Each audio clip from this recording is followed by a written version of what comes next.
ગુનાની હકીકત એ રીતની છે કે આજના રાતના 12:30 વાગે આજુબાજુ જે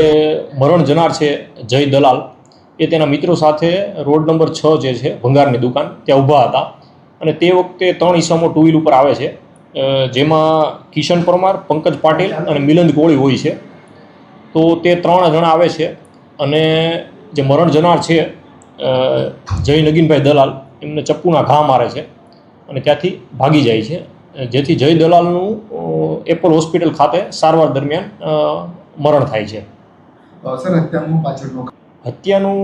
મૂળ કારણ અત્યારે એવું પ્રાથમિક જણાઈ આવેલ છે કે અગાઉ 3 મહિના અગાઉ આરોપી અને મરણ જનાર વચ્ચે ઝઘડો થયેલો જે છે અને 3 જે આરોપીઓ જે છે તેમના નામ કિશન ઉર્ફે ચકલી સોમાભાઈ પરમાર, પંકજ પાટીલ અને મિલિંદ કોળી છે. માર્ચ મહિનામાં જે આરોપી છે કિશન ઉર્ફે ચકલી સોમાભાઈ પરમાર એમની પાછા કરવામાં આવેલી હતી અને અગાઉ 3 મહિના પહેલાં ઝઘડો થયેલો હતો આરોપી અને મરણ જનાર વચ્ચે.